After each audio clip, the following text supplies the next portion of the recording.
Teleimpacto, lo que necesitas saber.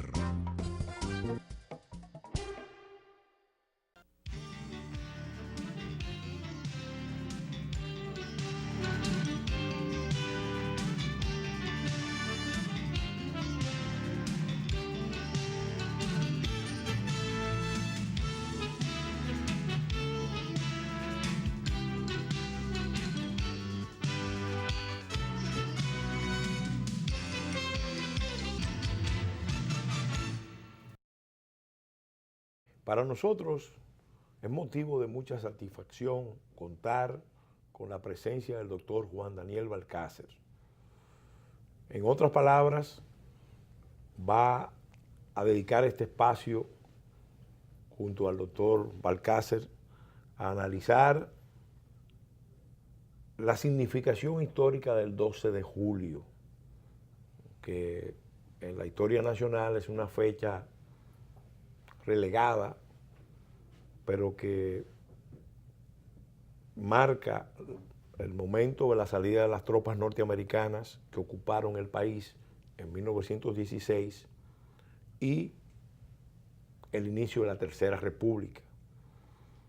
Entonces, quisiéramos analizar ese periodo, que es un periodo crucial en la historia de nuestra nación, con el presidente de la Comisión de Efemérides Patria, el doctor Juan Daniel Balcácer, que además es miembro de número de la Academia de la Historia.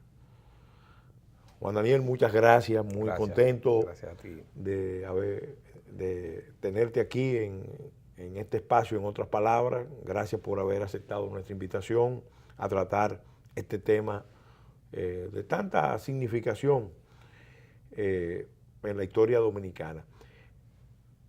¿Por qué se derrumba el Estado Dominicano? ¿Cuál fue el proceso que conduce al derrumbe del Estado Dominicano que facilita la intervención norteamericana del 16? Sí. Es una historia compleja, larga, pero se puede resumir porque tiene sus raíces fundamentalmente en la deuda externa.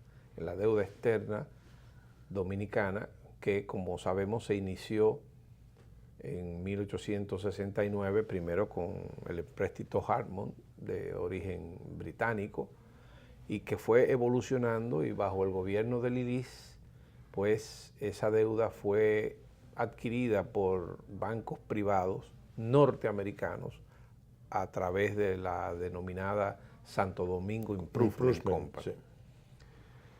Generalmente, entre esos factores económicos, también hay que agregar la inestabilidad política que acusaba el Estado Dominicano o la República Dominicana desde, digamos, desde su fundación en 1844. Y cuando comienza el siglo XX, el pueblo dominicano, con apenas 600.000 habitantes, es, digamos que, presa de una inestabilidad política asombrosa. Entre 1899 y 1916 se producen una serie de acontecimientos en la esfera de la política que no son más que fruto también de las mismas dificultades que afrontaba la nación en la estructura económica y financiera y en su inserción en el Caribe y su importancia en relación con potencias extranjeras. Era la época en que se estaba ya empezando a aplicar el colorario Roosevelt de la doctrina Monroe. Sí. Es decir, que ya los Estados Unidos le habían deparado la atención suficiente a esta región en contraposición a la presencia de otras potencias europeas. De manera que hacia 1916, desde 1899 hasta el 16, tuvimos unos 12 presidentes, gobiernos muy efímeros, golpes, contragolpes, experimentamos. Bueno, un gobierno que se derrocó a sí mismo, un porque gobierno que fue Morales Languasco. Languasco se derrocó a sí mismo. Claro, y eso permitió que Ramón Cáceres accediera al poder, estableciera un régimen de cierta fuerza para poderse sostener, y el mismo presidente Cáceres resultó siendo asesinado. A raíz del asesinato del presidente Cáceres, entonces sobreviene, se agudiza la crisis dominicana entre el año 1912, 13, 14, pero además hay que tomar en cuenta que ya en 1907 formalmente los norteamericanos, La convención, se había suscrito una convención dominico-americana que le había permitido a los Estados Unidos, para poder cobrar la deuda, controlar los ingresos aduaneros. Entonces, el país desde ese momento estuvo a expensas de una administración extranjera de los ingresos aduaneros, que 55% de esos ingresos eran destinados a pagar, a amortizar la deuda y a cubrir los gastos administrativos, y el 45% se le entregaba entonces al gobierno de turno. Cuando esos fondos no llegaban, entonces tambaleaba la estabilidad del gobierno. Sí. De manera que para 1915 es penoso cuando tú ves también que hay un esfuerzo, que ha habido un esfuerzo de una gran parte de la población por enrumbarse por un sendero de estabilidad que le permitiera al país precisamente desarrollar. Los discípulos de Hostos estaban empeñados en crear instituciones. Claro. Sí. De forma tal que entonces los partidos políticos, a raíz del asesinato del presidente Cáceres, entonces los horacistas por un lado, Cáceres, que había sido horacista y primo de Horacio, mucha gente no logró entender cómo se dividieron. Un ala del horacismo fue la responsable de eliminar a Cáceres. Es decir, que entonces surgieron nuevos grupos, y esa inestabilidad política no le permitía al Estado realmente, como tal, honrar esos compromisos. Ese periodo lo recoge elocuentemente Federico García Godoy en una obra clásica que se proscribió en la intervención americana, titulada El Derrumbe. El Derrumbe. Hay una dimensión que es clave, que normalmente en República Dominicana no se analiza. En Haití se produjo la intervención norteamericana en 1915. Es decir, casi un año antes. De la intervención en República Dominicana. Pero en Haití fue evidente que se produjo porque había unas pugnas entre sectores políticos apoyados por los comerciantes alemanes. Sí, cierto. Y sectores políticos que también tenían vínculos con los Estados Unidos y con otros países que estaban en una contienda mundial con Alemania. Es cierto. Esa geopolítica de los procesos globales en el Caribe, ¿qué papel jugó en ese desenlace en República Dominicana? Porque siempre se ha dicho que los norteamericanos sabían que iban a la guerra, o que había un alto riesgo de ir a la guerra mundial, y que en ese escenario se estaban preparando para proteger el activo, la infraestructura más importante de seguridad y de comercio de la región, que era el Canal de Panamá. Exacto. Entonces, ¿qué líneas de investigación se han hecho para entrelazar los eventos internos de la inestabilidad, la deuda, la lucha de los caudillos con esos eventos internacionales? Hay estudios formidables. Está, por ejemplo, el texto del profesor Bruce Calder sobre el impacto de la ocupación. Hay un estudio también clásico que se circunscribe a otra área, de Melvin Knight, que es uno de los pioneros en estudiar ese aspecto de la política imperialista norteamericana y su lucha para impedir que otras potencias europeas en realidad establecieran un control en la región del Caribe, porque como bien señalas, si bien es cierto que ellos ya tenían seguro el tema del Canal de Panamá, la región del Caribe no era sobremanera importante para los Estados Unidos. Haití, que desde su propio nacimiento al concierto de naciones como un Estado independiente, resultó ser inviable, en el 1915 era lo mismo que es hoy, pero en menor grado, es decir, con quizás 2.3 o 2.5 millones de habitantes o 3, no más. Sí. Pero para los norteamericanos también impedir el monopolio o el control de ese comercio alemán forzó a que ellos ocuparan el país. Fíjate si fue tan difícil que ellos nunca creyeron, a diferencia de la parte dominicana, que Haití podía gobernarse por sí mismo. Tanto así que mientras aquí ocuparon por 8 años, en Haití estuvieron 19 años, y después de esos 19 años es que entonces ha habido problemas. Vamos a situarnos un poco en el momento previo a la ocupación. Después de un periodo muy sangriento, muy tormentoso, tras la muerte de Cáceres, el gobierno de los Victoria, viene un gobierno con uno de los caudillos que surgen después de la muerte de Lilis, Juan Isidro Jiménez Pereira, claro, que es un comerciante importante con vínculos con Alemania. Su gran mérito había sido ser antililicista y haber incluso financiado aquella célebre expedición del Fanita. Es decir, que llega no era político, llega a esa posición por su prestigio y por haber Sin embargo, sus propios seguidores son precisamente los que se involucran en una maniobra para derrocarlo, encabezado por el célebre Desiderio Arias, que era un bolo pata prieta. Porque se dividieron en pata prieta y pata blanca. y entonces... Las facciones. Esas luchas internas dentro del jimenismo, que termina en ese desenlace, nos lleva a una situación que es la que le prepara a los norteamericanos el pretexto último para intervenir. Dos grandes, un paréntesis, dos grandes luchas internas, pugnas internas de los dos grandes partidos de la época. El horacista, que luego se convirtió en Partido Nacional, y el Partido Jimenista, que eran los bolos, ¿no?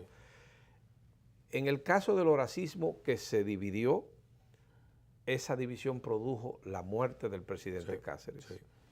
En el caso de los jimenistas, en pata prieta y en pata blanca, produjo la intervención norteamericana.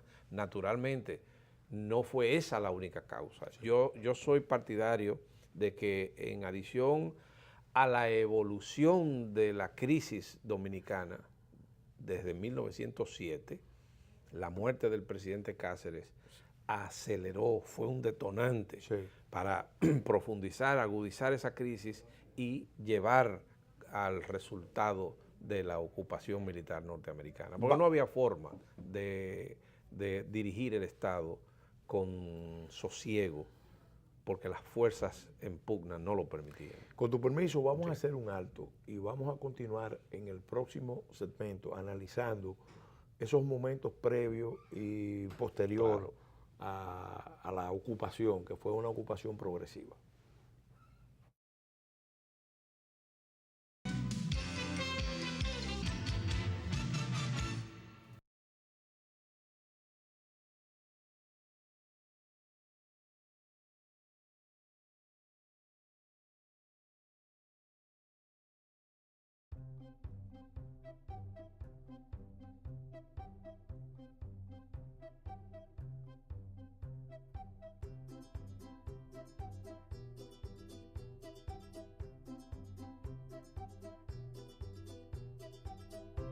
Su futuro crece conmigo y con Milex Kinder Gold, porque contiene los probióticos y prebióticos que él necesita para fortalecer su sistema inmunológico.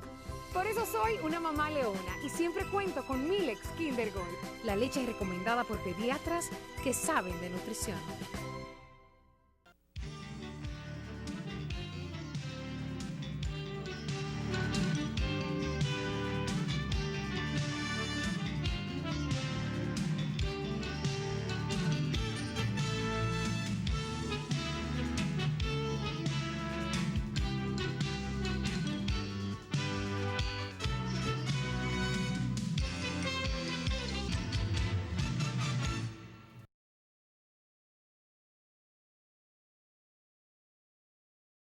Continuando con este espacio, en otras palabras, que está dedicado a analizar con la opinión experta del doctor Juan Daniel Balcácer, presidente de la Comisión de Efemérides Patria y además miembro de número de la Academia Dominicana, ver la historia, la significación del 12 de julio como fecha que resume un periodo, sí, donde el país recupera su soberanía después de una ocupación, pero estamos hablando del derrumbe que conduce a la ocupación, claro, para después, más adelante, analizar todas las luchas que se sucedieron en ese periodo para recuperar la soberanía.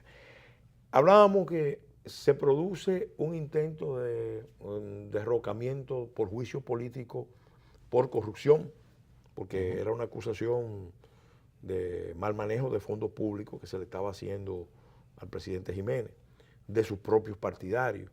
Eso termina en un periodo ya de inestabilidad y el país se queda en una situación muy difícil.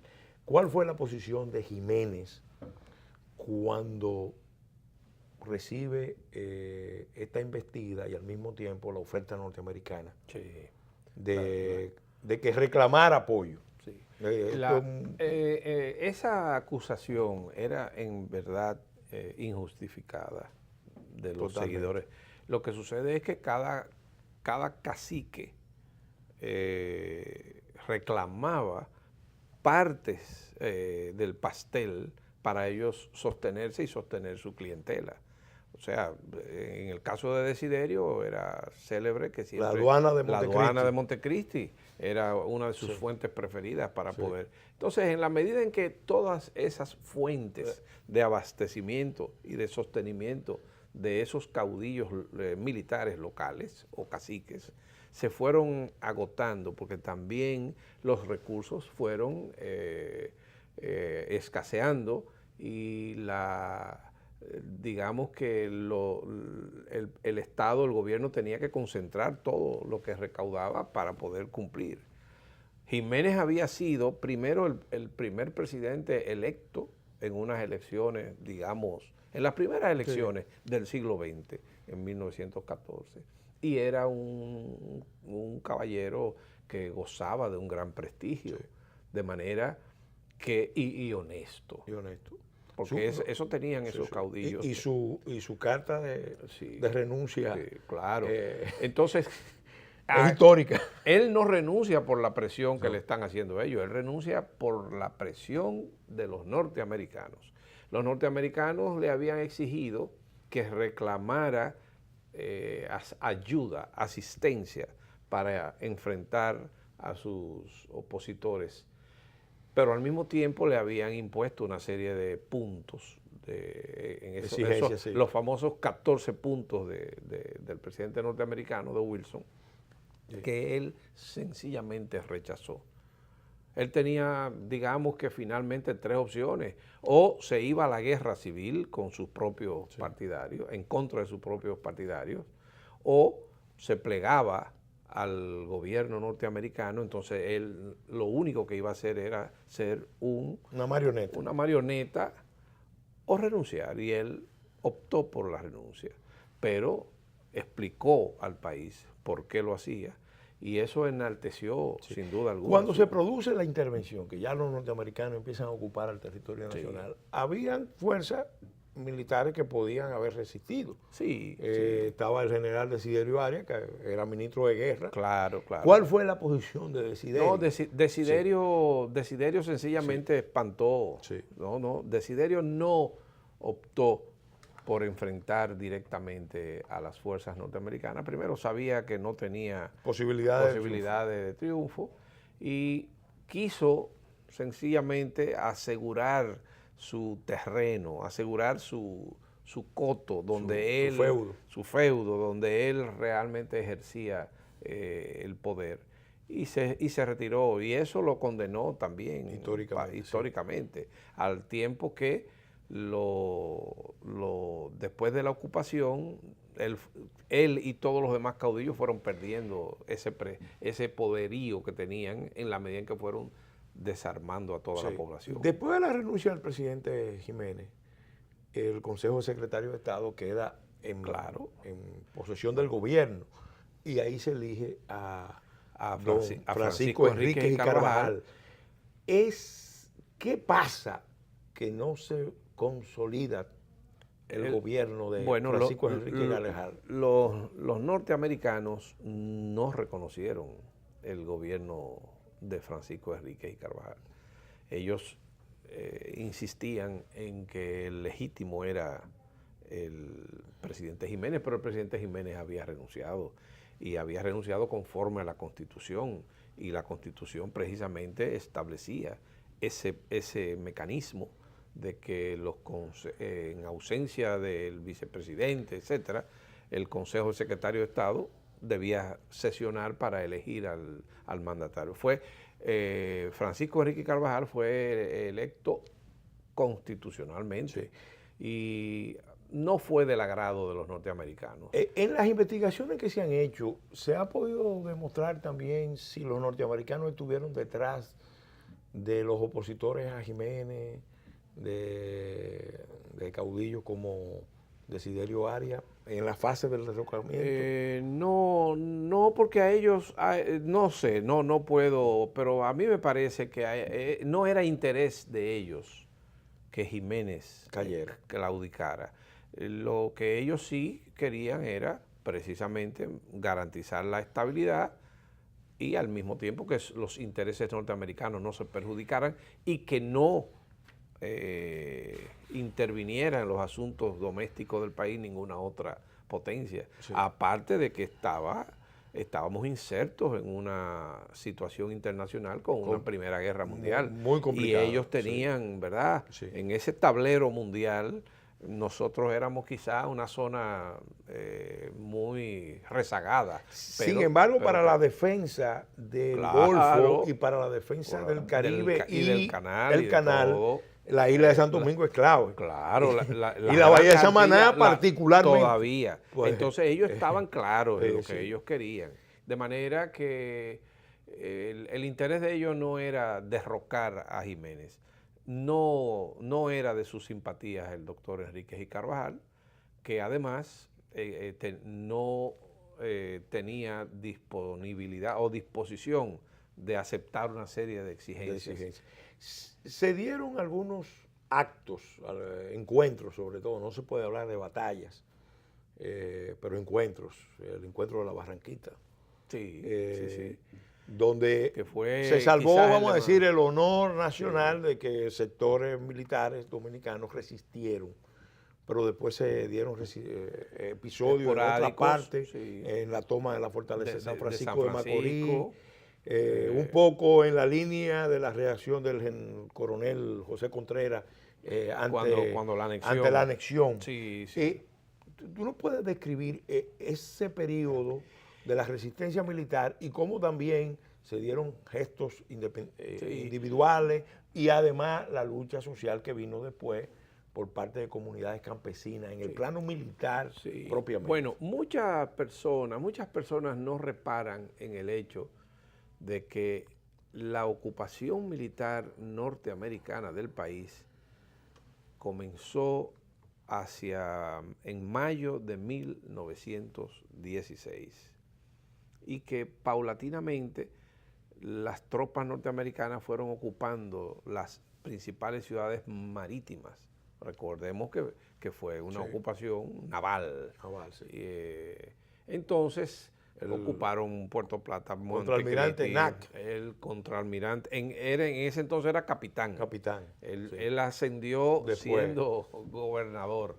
Y entonces ellos fueron ocupando. Y en la medida en que ellos, las tropas del interior avanzaban hacia la ciudad capital, que también estaba ya ocupada, pues se dieron esos enfrentamientos patrióticos que llenaron de gloria al patriotismo nacional y de luto al mismo tiempo. El caso de Mao a principios de julio de 1916, donde unos 80 patriotas resistieron, y el caso también de San Francisco, donde hubo resistencia. Sí. Pero ¿qué sucedía?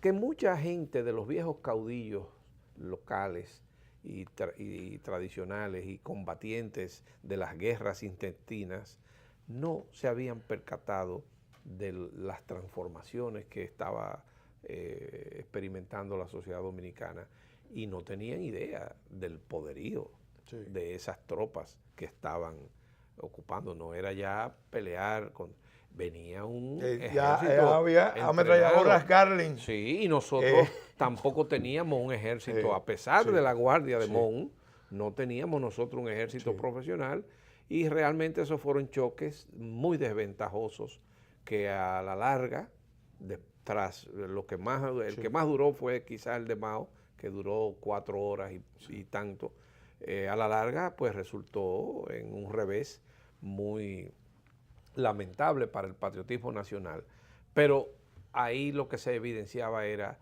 la presencia del patriotismo, la dignidad nacional de unos representantes del pueblo que se resistían a ser dirigidos por extranjeros, que nada tenían que buscar aquí. Bueno, hay un merengue que salió en ese periodo, que se llama La Protesta, de Ñico Lora. De Ñico Lora. Que es clásico, hablando de eso. Claro. De manera que antes de ellos oficializar la ocupación en el 29 de noviembre, el pueblo dominicano ya había dado claras demostraciones de que no aceptaba esa imposición. Bueno, Gregorio Urbano Gilbert en San Pedro de Macorís tuvo una iniciativa individual que casi le costó la vida. Eso en estos tiempos dirían que es acto terrorista.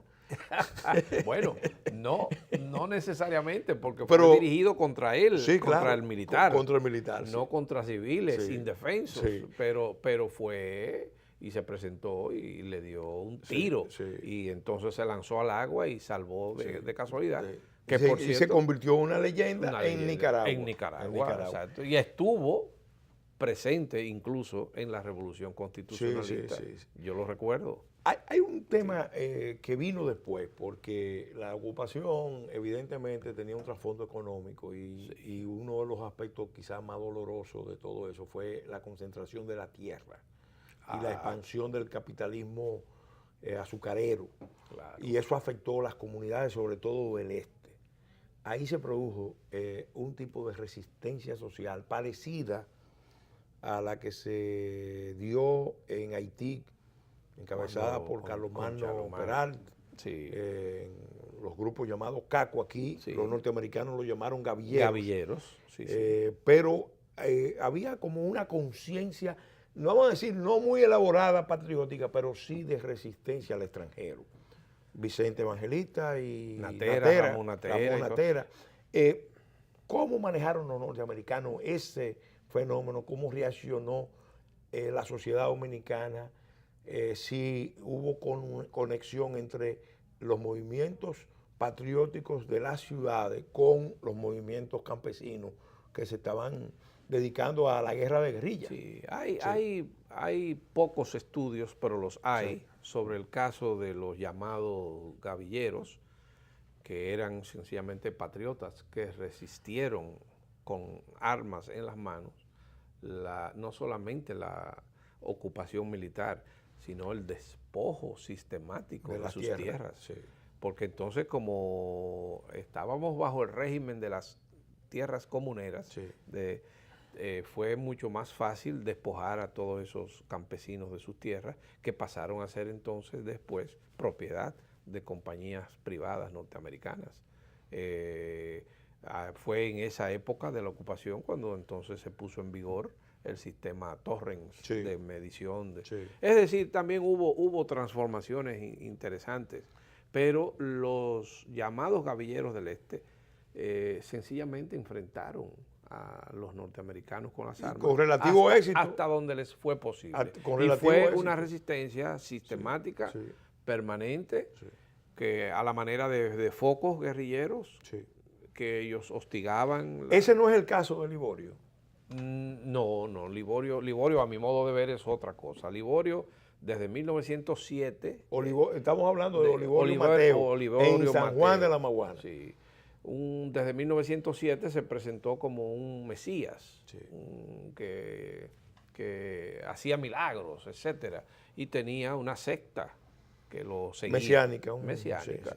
Entonces Olivorio estaba armado, y cuando se procedió al desarme de la población civil, él, que vivía en las montañas, alzado, como se decía en la época, alzado como una forma de no vivir en la civilización.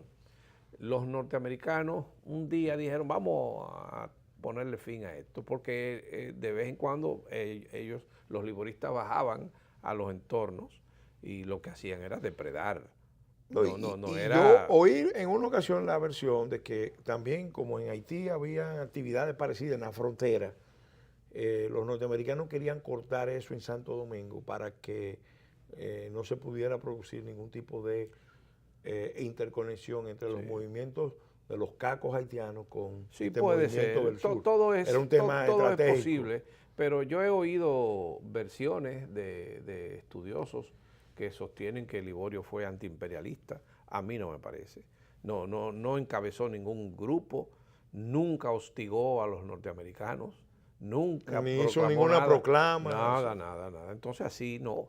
Ellos lo que sencillamente se opusieron a que hubiera un grupo de vándalos armados cuando había una orden ejecutiva que prohibía el uso de armas en manos de civiles. Bueno, don Badín Garrido, en Espigas Históricas, describe esa situación elocuentemente. Y tiene un folleto muy interesante. Vamos de nuevo, con tu permiso, a hacer un alto, y en el próximo segmento vamos a analizar ya la resistencia cívica, que fue la más importante y la decisiva para determinar la salida de las tropas norteamericanas el 12 de julio.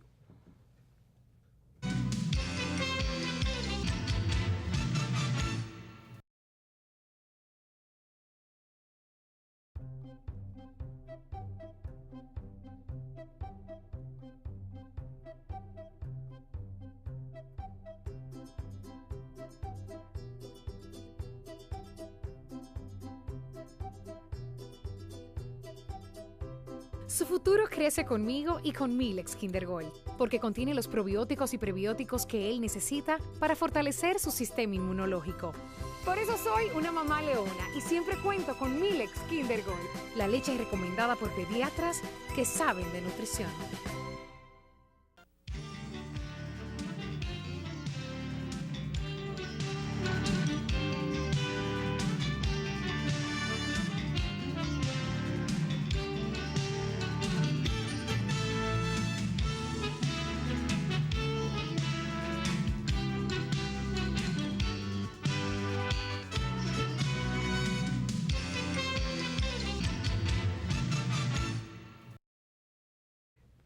Continuando con el programa, en otras palabras, dedicado a analizar las luchas nacionales que se conmemoran con el 12 de julio, Día de la Desocupación Norteamericana e inicio de la Tercera República, día en que se recupera oficialmente la soberanía jurídica y política del Estado Dominicano después de un periodo de ocupación, en la grata compañía del presidente de la Comisión de Efemérides Patria, el doctor Juan Daniel Balcácer.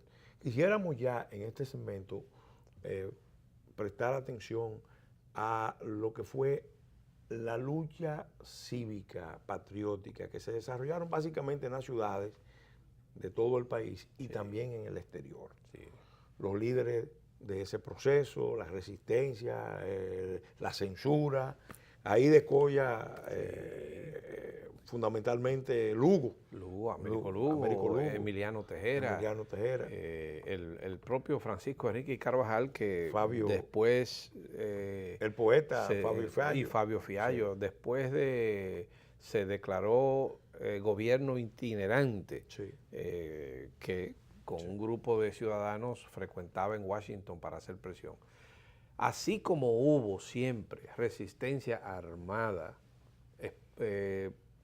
digamos que no numerosa, pero consistente, que se oponía a la ocupación militar norteamericana, es importante que el pueblo dominicano y los jóvenes, sobre todo, sepan que la generalidad de los dominicanos nunca aceptaron la ocupación militar del 1916 al 24.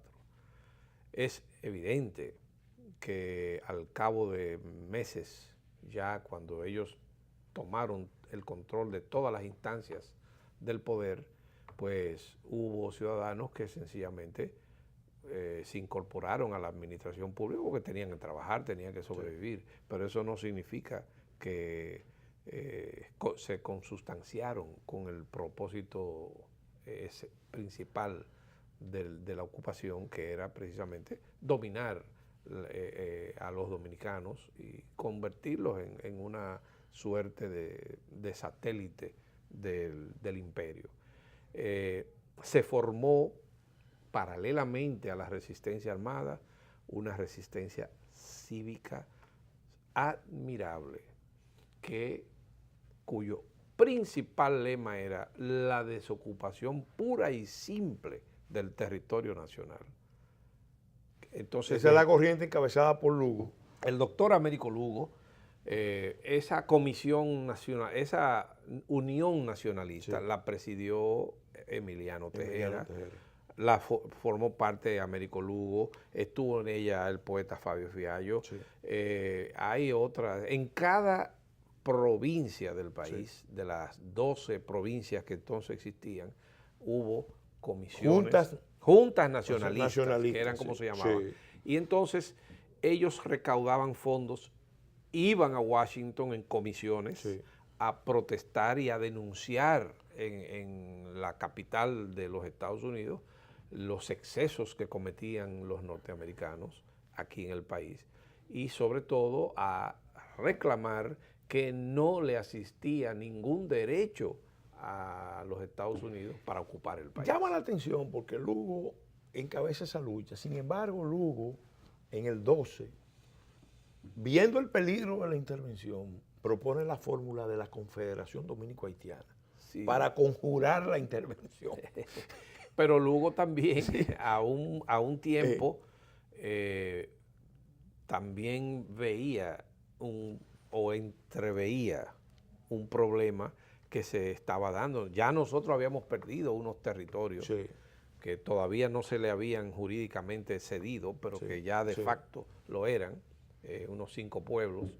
Y Lugo plantea eso como una forma de unificación y de la isla completa, y que los dos estados, pero sin que hubiera una subordinación de ninguno de los dos.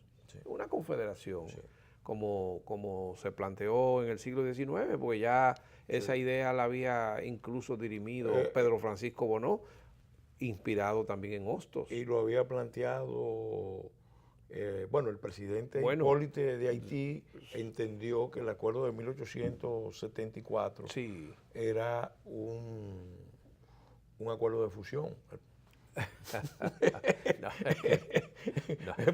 Porque los haitianos tienen sus interpretaciones muy particulares. Pero volviendo a este punto, el movimiento puro y simple es el más fuerte, el dominante. Sin embargo, hasta el final, la salida no fue puro y simple.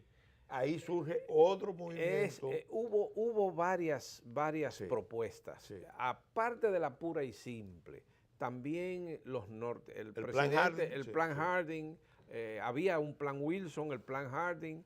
En Puerto Plata, Francisco Enrique Carvajal y un grupo concertaron un pacto llamado Pacto de Puerto Plata, pero los norteamericanos, como comprobó Francisco J. Peinado, no estaban dispuestos a aceptar, primero, una desocupación pura y simple. Segundo, Sí, pero tenía implicaciones sobre los actos jurídicos de esos claro, 8 años. Segundo, admitir que ellos violaron derechos de nadie. Ellos entendían que los que habíamos violado una cláusula de un convenio habíamos sido nosotros. Y tercero, que lo que hacían era tratando de ayudarnos a organizarnos y que había que reconocer todos esos actos que ellos adoptaron y contratos que firmaron durante esa gestión a través de las órdenes ejecutivas, porque habían generado, como tú bien dices, efectos jurídicos a terceros, en favor de terceros, y ellos no podían consentir eso. Claro. Entonces, Francisco J. Peinado convence a los líderes políticos. Sí. En ese momento, Francisco J. Peinado es, como se diría hoy, el representante de la sociedad civil. Es Francisco J. Peinado quien convence a Horacio Vázquez, a Federico Velázquez. Por eso, a Elías con Brache. Justicia se puede considerar prócer de la República. Claro, sí. y convence también al padre, al monseñor Noel. Y entonces entre ellos conciertan ese acuerdo y van a Washington y elaboran el plan de evacuación. Sí, finalmente se conoce como Plan Hughes Peinado. Exactamente. Sí. Vamos de nuevo a hacer un alto y ya en el segmento final vamos a pasar balance sobre el impacto de la ocupación, aspectos constructivos, aspectos negativos, claro. Que son todavía un lastre en República Dominicana, y sobre todo la fase esa de la desocupación que culmina el 12 de julio. Okay. Sí.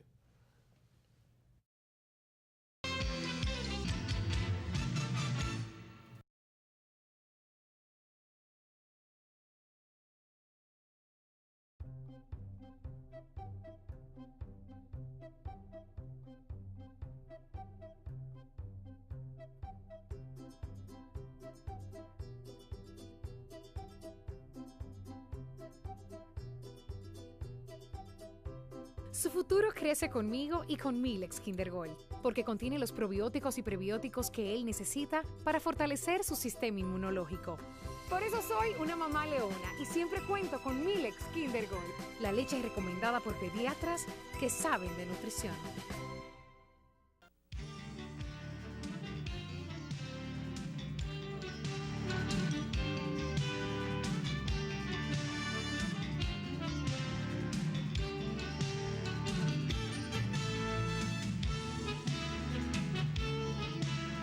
En el segmento final de este programa, en otras palabras, dedicado a analizar las luchas nacionales, patrióticas de República Dominicana para recuperar su soberanía en 1924, simbolizada por esa fecha, 12 de julio, queremos preguntarle al doctor Juan Daniel Balcácer, presidente de la Comisión Permanente de Efemérides Patria y miembro del número de la Academia de la Historia, una reflexión sobre el acuerdo Hughes Peinado, en qué medida se cumplió por los norteamericanos, por los dominicanos, si dejó el compromiso con el tema de las aduanas, que era básicamente el tema de la convención, era la misma convención, claro, en qué sentido se modificó, y sobre todo entonces un balance del periodo de ocupación, porque alguna gente vio la ocupación norteamericana como una fuerza civilizatoria necesaria en un país que estaba totalmente desarticulado. Bueno, lo que ahora hablamos estado fallido. Sí. Pero evidentemente que también tuvo un impacto en términos de el ejercicio de la soberanía, de la identidad, de los balances en las relaciones internacionales del país, pasar a actuar bajo una tutela de facto, una dependencia de facto muy fuerte, que después se acentuó ya en los periodos posteriores. Sí. Entonces, una reflexión sobre eso. Lo primero que debemos tener en cuenta es que la ocupación fue vital para alimentar la dignidad nacional. Sí. O sea, se respondió a la altura de la época. El pueblo dominicano desde 1844, y ya lo había demostrado durante la Guerra Restauradora, se había acostumbrado a vivir en libertad, bajo el manto de la independencia y de la soberanía, y eso ya no estaba dispuesto a negociarlo. Fruto de ello, como producto de ello, es que después de la restauración, ningún gobernante dominicano se le ocurrió volver, o mejor dicho, después de la restauración y de la guerra de los 6 años, ningún dominicano se le ocurrió, ni siquiera Lilis, llamar el concurso de una potencia extranjera para que nos socorriera. Al contrario, Lilis supo maniobrar entre los europeos y los norteamericanos para poder tener él mismo un margen de acción mayor. Entonces, la ocupación, no cabe dudas de que al tener un gobierno durante 8 años férreo, estuvimos bajo el imperio de la ley marcial, se implementaron, se aplicaron una serie de normas y de disposiciones legislativas bajo las órdenes ejecutivas que contribuyeron, sin duda alguna, a un reordenamiento del país. El desarme fue una forma de que en un futuro no hubiera tantos brotes armados para oponerse al orden, porque eso era las infraestructuras viales que comunicaron a las ciudades que antes. Las regiones. Sí, las regiones. Eso no solamente contribuyó a una mejor distribución de la producción interna, sino también a un mayor control político del poder centralizado, que ya entonces podía llegar con más facilidad las bases del Estado. Las bases del Estado. Y un ejército profesional poco a poco, la educación, las obras públicas que comenzaron formalmente, las políticas de salud, todo eso fue positivo. Lo negativo estuvo precisamente en las tropas extranjeras hollando nuestro territorio y en todos aquellos excesos que se cometieron. En el caso, la tortura. No, bueno, aquí se conocieron, aquí no se conocía la tortura. Aquí no se conocía. Se conocía el asesinato político. Sí, claro. Lili desarrolló un sistema muy sofisticado de delaciones y de asesinato político, pero tortura no se conocía. Y muchas en público para amedrentar a la población. De manera que eso venía de Estados Unidos, del oeste de Estados Unidos, en la lucha de las fuerzas militares norteamericanas con los indios, que aplicaban tortura. Aplicaban también. Tuvimos suerte entonces de que aquí no comenzaron a quitarle la cabellera también. Fíjense, entonces en el caso del plan de evacuación Hughes Peinado, uno de los que es también un documento histórico que tiene un valor incalculable, también subestimado, no es tomado en cuenta.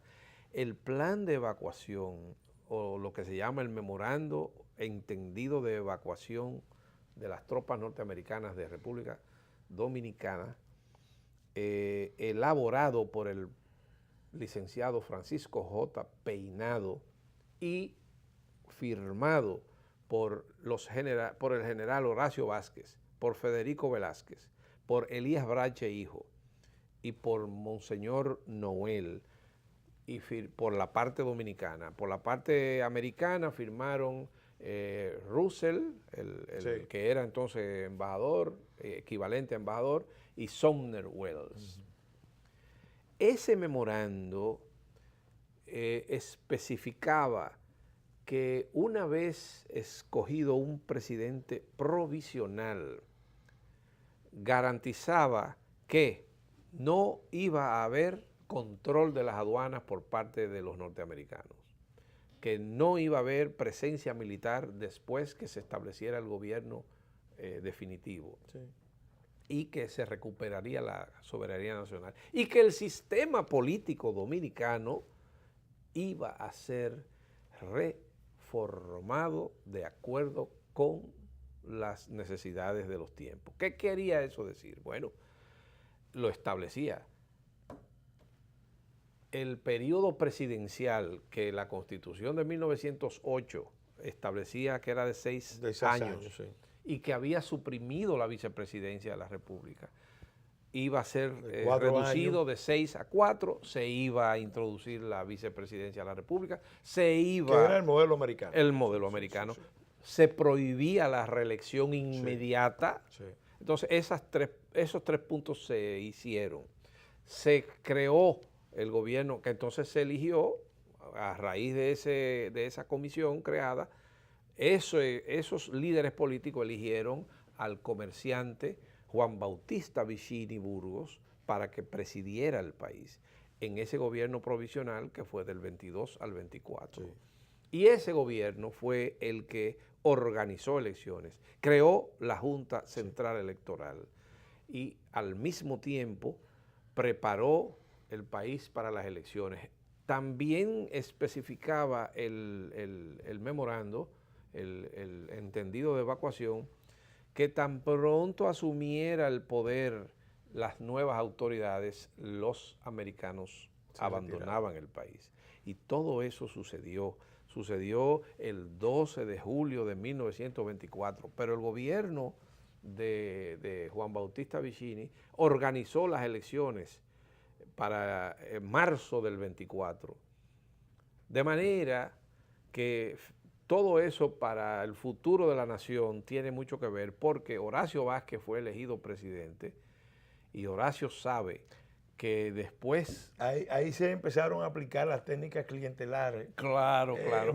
Y cuando Horacio juramenta el 12 de julio, sí, se van los norteamericanos, sí, arriaron la bandera, sí, americana de la Torre del Homenaje y de todo el país y volvió a ondear libre, orgullosa la dominicana.